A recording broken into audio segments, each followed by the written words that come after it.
यहाँ दी गई जानकारी ज्योतिष पर आधारित है तथा केवल सूचना के लिए दी जा रही है। TV9 डिजिटल इसकी पुष्टि नहीं करता है। यहाँ बताए गए किसी भी उपाय को करने से पहले संबंधित विषय के एक्सपर्ट से निजी तौर पर सलाह अवश्य लें।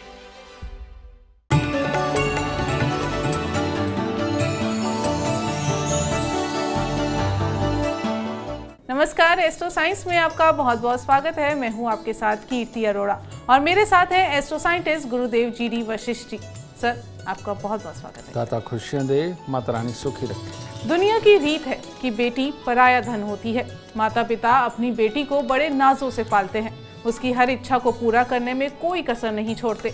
लेकिन क्या हो कि बहुत ही आदर सम्मान के साथ पली बेटी को ससुराल में इज्जत ही न मिले, बेटी को अपने मन को मानना पड़े और ससुराल वाले मायके से बेटी के सभी रिश्ते खत्म करवा दे।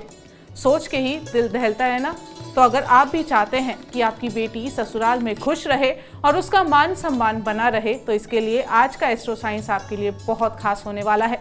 तो कहीं मत जाइए, क्योंकि आपकी बेटी के हर दुख को दूर करने का उपाय बताएंगे हमारे एस्ट्रो साइंटिस्ट गुरुदेव जी वशिष्ठ जी। इसके साथ ही आपके राशि के पूरे दिन का हाल भी हम जानेंगे गुरुदेव से। गुरुदेव, सबसे पहले आपसे जानेंगे कि लड़की सबसे पहले अपने ससुराल जाती है तो पति पर डिपेंडेंट होती है, उसी की नज़रों से अपने ससुराल वालों को देखती है, लेकिन पति से ही मान सम्मान नहीं मिल रहा, तो क्या करना चाहिए? ऐसे बहुत सारे केसेस हमारे पास आते हैं। और होता क्या है, जिन लोगों के खानदान में, जिनके खानदान के अंदर बुध का पितृ दोष होता है, उनके घर की बेटियां सुख नहीं पाती। आप देखिए, उनकी बुआएं भी दुखी रही होती हैं, उनकी बहनें भी दुखी रही होती हैं और आगे बेटियां भी, वो भी ज़िंदगी के अंदर काफ़ी ज़्यादा तकलीफ़ें झेलती हैं। और वो एक ही बात कहते हैं कि हमारे घर की बेटियां सुखी नहीं रहती। अब वो अपने ससुराल में रह रही है। किसी का पति स्वभाव से खराब है, किसी का पति कमाई नहीं करता, किसी का पति दुनियादारी को ज़्यादा देखता है, घर पे नहीं ज़्यादा देखता, वो अभाव में जीती हैं। यानी कि कोई ना कोई बेटियों को तकलीफ़ें लगी ही रहती हैं। अब ये जो तकलीफ़ होती है, ये कैसे होती है? ये चंद्रमा जब बुध के घर में बैठ कर के बुध का पितृ दोष बनाता है, तब ये तकलीफ़ें होती हैं। ठीक है, बहुत सारी दहेज के लिए प्रताड़ित होती हैं बेटियाँ, वो भी ये बुध का ही पितृ दोष के कारण वो प्रताड़ित होती हैं। ठीक है, इसको ठीक करने के लिए हमारे यहाँ हमारे ऋषि मुनियों ने एक रीत बनाई कि कन्या पूजन, साल में 2 बार नवरात्रे आते हैं, उसके अंदर कन्या पूजन किया जाता है। सही मायने में इन लोगों को ये कन्या पूजन हर महीने करना चाहिए। अब वो कैसे? देसी घी का हलवा और देसी घी की पूरी, ये अगर हर महीने के पहले बुधवार को अगर ये अपना नियम बना लें कि ये बना करके छोटी छोटी जो कन्या है, समझिए ना, जो अभी बड़ी नहीं हुई, अगर उनको ये हलवा पूरी खिलाना शुरू करें और हलवे पूरी का ही लंगर लगाना शुरू करें, तो इनका ये पितृश्राप हटने लगता है और बेटियां सुखी होने लगती हैं। और यही पितृदोष को मिटाने का सबसे बड़ा तरीका है। कारण ये कि यही दान, और यही दान कन्याओं को स्पेशली तौर पे करना, ये इस पितृदोष को मिटा करके बेटियों को सुखी करने का काम करेगा। तो गुरुदेव, मेरा फिर भी अभी एक सवाल, पति से सम्मान नहीं मिल रहा है तो पत्नी को क्या करना चाहिए? पति से जो सम्मान नहीं मिल रहा है, ये एक अलग कैटेगरी में आता है। और ऐसी अवस्था के अंदर कि चंद्रमा खराब पोजीशन के अंदर होता है, और खराब पोजीशन तो घर पे हमारे दिल को दुख बना ही रहना है, ये रीज़न बनता है। तो ये चंद्रमा ही बुध का पितृदोष बनाता है। तो अगर हम लगातार भोलेनाथ की पूजा अर्चना करें और हम दूध मिलाकर के जल अगर भोलेनाथ को अर्पित करते रहें, या किसी भी रूप में दूध, चावल, मिश्री, ये मंदिर के अंदर, ये चंद्रमा की वस्तुएं हैं, ये वस्तुएं अगर हम मंदिर में किसी भी रूप में चढ़ाते रहें, या फिर मीठे पीले चावल बना करके मंदिर चढ़ा करके अगर वो बांटते रहें, तो तब बेटियों को पूर्ण रूप से ससुराल से इज्जत, मान, सम्मान ये मिलना शुरू हो जाता है। और पति की तरफ से खास तौर पे अगर तकलीफ़ें हो रही हैं, प्रताड़ित हो रही है, तो ऐसी स्त्री को बहुत सुकून मिलता है। लेकिन उपाय घर वाले करें, यानी पिता और भाई वगैरह, माँ वगैरह अगर वो करेंगे तो बेटी को इसका फल मिलेगा, ये ज़रूर याद रखें। गुरुदेव, मेरा आपसे सवाल है कि सास बहू में नहीं बनती, या सास ससुर ऐसे हैं जो बहू को सम्मान नहीं दे रहे, पति पत्नी की लाइफ में इंटरफेयर करते हैं, तो ऐसे में बताएं क्या करना चाहिए? इसके अंदर क्या होता है, शुक्र का मित्र होता है बुध, यानी कि आपके घर की बेटी। लेकिन जब जन्म कुंडली के अंदर चंद्रमा शुक्र के साथ मिलते हैं तो वो किसी न किसी रूप में प्रताड़ित करते हैं बुध को। चंद्र और शुक्र का मिल जाना, चंद्रमा सास शुक्र बहू, ये योग को बहुत ही नीच माना जाता है और यही कारण है एस्ट्रोलॉजी में इसे बुरा माना जाता है। इसका काम है चंद्र और शुक्र का मेल जिसकी भी जन्म कुंडली के अंदर होता है, वहाँ टेंशन देने लेने के हालात सदैव ही खड़े रहते हैं। पुत्र के सुख का भी अभाव होता है।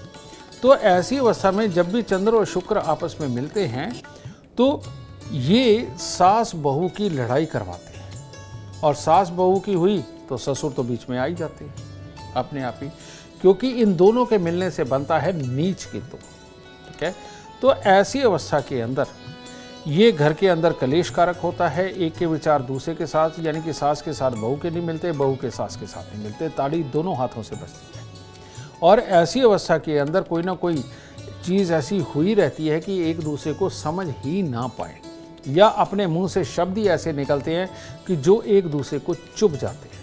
ठीक है, क्योंकि नीच केतु का काम सुई भी है।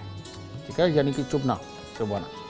तो इस योग को अगर ये ठीक करके चलते हैं तो उत्तम रहेगा। अब ऐसी अवस्था में शुक्र का चौथे घर में चले जाना, वो चंद्र शुक्र का मेल है। चंद्रमा का सातवें घर में चले जाना, वो चंद्र शुक्र का मेल है। और चंद्र शुक्र जन्म कुंडली के अंदर इकट्ठे हो जाए, दृष्टि के साथ हो, तब भी यही हालात करते हैं। तो ऐसी अवस्था के अंदर सबसे उत्तम कि बेटी के गले में चांदी की एक ठोस गोली, यानी कि बुध को स्थापित करना बहुत ज़रूरी है। और ये चांदी का एक पिंजरा बनवा के तारों का, उसके अंदर ये गोली रखना, और जो कि अगर पिंजरा हिले तो घूमे भी, ऐसी बेटी को पहनाना, ये बहुत उत्तम रहेगा।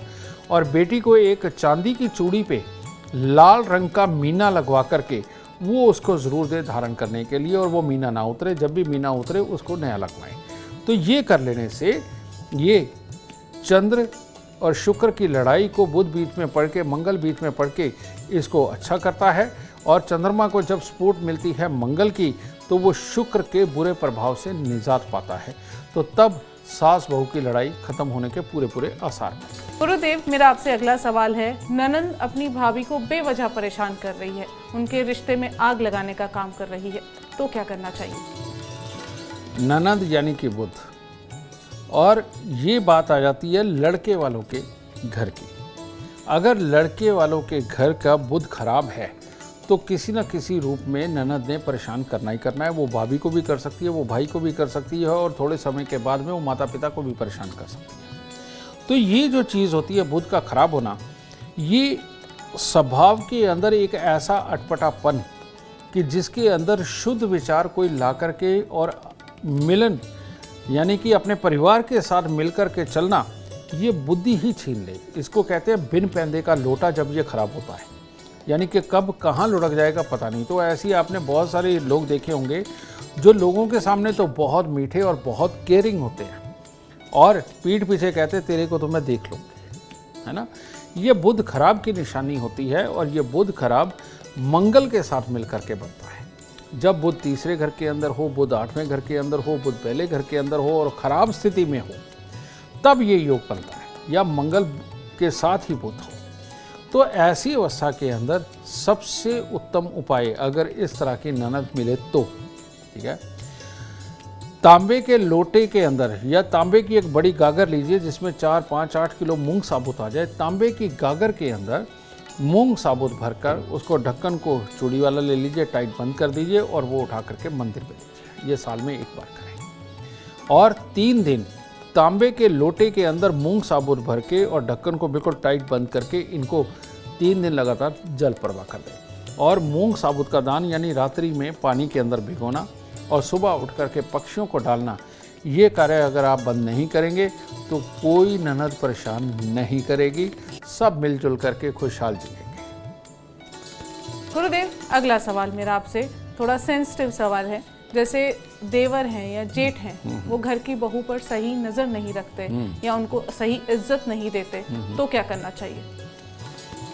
देवर हो तो वो माना जाता है मंगल, और जेठ हो तो वो माना जाता है बृहस्पति। तो ऐसी अवस्था के अंदर बेटा, अगर जन्म कुंडली के अंदर मंगल या बृहस्पति या दोनों खराब हैं तो ये सिचुएशन उत्पन्न हो ही जाती है।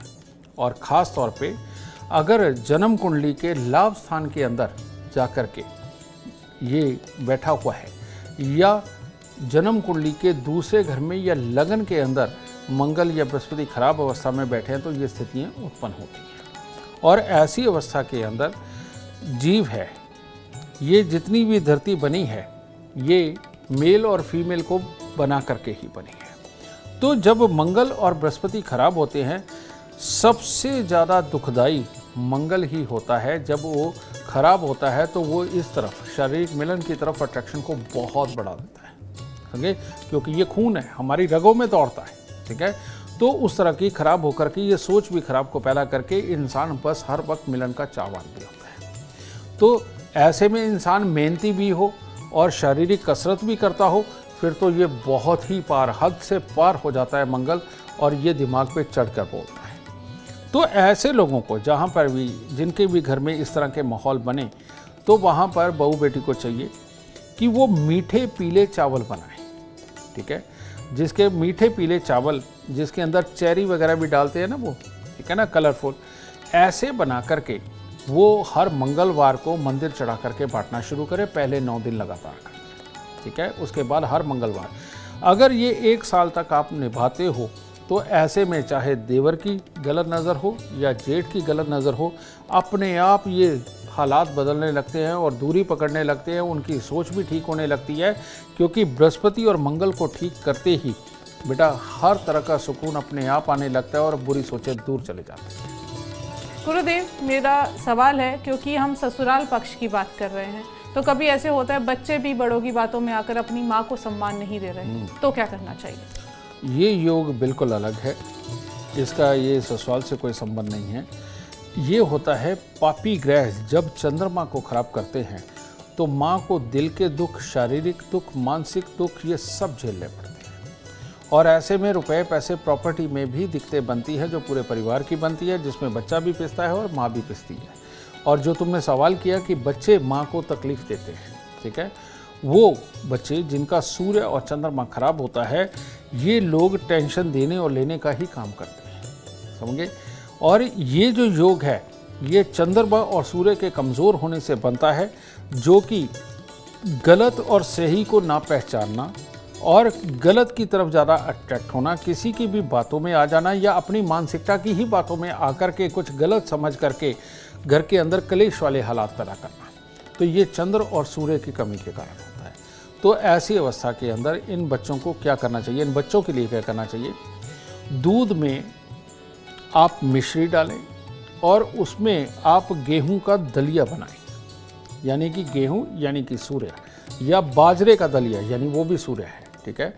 तो इनमें से किसी का भी ये दलिया बना करके अगर 9 दिन पहले लगातार आप मंदिर चढ़ा करके बांटते हैं और उसके बाद हर सोमवार को अगर ये आप बांटते हैं, तो ये सूर्य और चंद्र अच्छे होने शुरू होते हैं और बच्चे की तरफ से आपको जो इमोशंस चाहिए, जो अट्रैक्शन चाहिए, जो एक फील चाहिए, वो आने लगता है। लेकिन खराब ग्रह तो अभी भी खराब कर रहे हैं, तो ऐसी अवस्था के अंदर इनको खराब करने के पीछे शनि, राहु और मंगल ही होते हैं। मंगल जब खराब अवस्था में होता है, तो ऐसी अवस्था में हर शनिवार को 1 नारियल पूजा वाला, 10 साबुत बादाम और 10 छुआरे ये लेकर के ये किसी भी गरीब को या तो दान दीजिए या जल प्रवाह कीजिए। ये 2 उपाय मिलकर के बच्चे को अपना बना देंगे और ये दुख को बहुत दूर भगा देंगे। बिल्कुल। गुरुदेव, मैं आपसे एक और सवाल पूछना चाहती हूँ कि हर माँ बाप चाहता है कि बेटी उनकी ससुराल में खुश रहे, तो बेटी को कोई तकलीफ ना हो, वो हमेशा खुश रहे, सुखी रहे, संपन्न रहे, तो माँ बाप को क्या उपाय करने चाहिए? यहाँ पर बुध जब पीड़ित होता है तो पक्षियों को दाना डालना सबसे उत्तम उपाय है, और सबसे ज़्यादा अमृतमयी जो उपाय है वो है सतनाजा। सतनाजा इकट्ठा करके अगर आप हर रोज पक्षियों को कुछ ना कुछ डालते हैं तो उससे बुध सुदृढ़ रहता है और यानी कि आपका बुध ग्रह अच्छा होने लगता है। और ये बुध ग्रह अच्छा होना ये बेटियों को ही सुकून देने के लिए होता है। पिता को चंद्र पूजन ज़रूर अपने जीवन के अंदर इख्तियार कर लेना चाहिए। माँ को चंद्र पूजन ज़रूर इख्तियार कर लेना चाहिए। वो क्या है, माँ सोमवार का व्रत रखे जिससे कि बेटियों को सुकून और शांति मिलती है।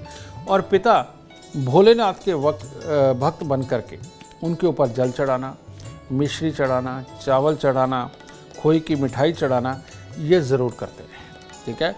और गेंदे के फूल की माला आप अगर देवताओं को पहनाते हैं, देवियों को पहनाते हैं तो ये भी बुध है। तो ऐसी अवस्था में बुध दूसरे घर के अंदर राजयोग कारक होता है।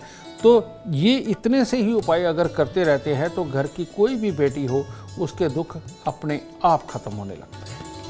गुरुदेव, जैसे हमारे यहाँ पे एक चलन है कि बेटी की जब विदाई होती है तो बेटी के हाथ में किसी भगवान की मूर्ति रख देते हैं या कोई धार्मिक चीज़ रखते हैं, तो ये भी इसी लहजे से जुड़ा है कि बच्ची को आशीर्वाद मिलता रहे और ससुराल में सुखी रहे। बेटियां घर की इज्जत हुआ करती हैं और संसार में बहुत सारी जगह ऐसे होता है कि इज्जत बिखर जाती है, टूट जाती है, खराब हो जाती है, ठीक है। इसीलिए लड़कियों का सद्भाव में होना, संस्कारों में होना बहुत ज़्यादा ज़रूरी होता है। तो ऐसी अवस्था के अंदर परमात्मा का पूजन, परमात्मा को साथ में देना बच्चों की हद को बांध के रखता है, ठीक है। और आप देखिए जब ये संस्कार प्रबल थे तो इन सब चीज़ों का बहुत ख्याल रखा जाता था और बेटियों की इतनी मनमर्जी नहीं हुआ करती थी। लेकिन आज की डेट में जब हम ये पूजा पाठ संस्कारों से दूर जा रहे हैं तो बेटियों की हदें खुल गई हैं। वो स्वतंत्रता मांगती हैं और स्वतंत्रता तो ज़रूर होनी चाहिए। पहले भी घरों में स्वतंत्रता ही हुआ करती थी, सिर्फ एक चीज़ से रोका जाता था कि कहीं नाम ना खराब हो जाए। लेकिन आज नाम खराब करने के नाम को ही स्वतंत्रता माना जाता है। तो ये संस्कारों की एक तरह की कमी है जो कि बच्चियों को ज़रूर देने चाहिए। और उसके लिए बचपन से ही बच्चे को पूजा पाठ का माहौल देना आपके लिए बेहद ज़रूरी है। परमात्मा का डर नहीं, परमात्मा को समझाना बहुत ज़रूरी है। और परमात्मा का डर भी होना चाहिए कि गलत काम करने पे परमात्मा किस तरह की सजाएं देता है। बेटा ये अगर हम समझा करके चलेंगे तो ये ज़्यादा अच्छा है। इसीलिए घर से विदा करते वक्त कोई भी धार्मिक मूर्ति या धार्मिक तस्वीर बेटियों को दी जाती है ताकि वो ये बताए कि परमात्मा अब तेरे साथ ही जा रहा है और वहाँ जाकर के भी गलत काम से डरना है और परमात्मा को साक्षी मानते हुए अपने परिवार के लिए तुमने सारे शुभ और बहुत बढ़िया कार्य करने हैं। इस मंशा के साथ बेटी को परमात्मा के साथ विदा किया। उम्मीद करते हैं गुरुदेव की बताई बातें आपकी बेटी को सुखी और संपन्न रखेंगी। और अगर आप भी जीवन में सफलता चाहते हैं, अपार धन और लाभ चाहते हैं तो गुरुदेव के बताए उपाय जरूर करें। उम्मीद करते हैं आपको आज का विषय पसंद आया होगा।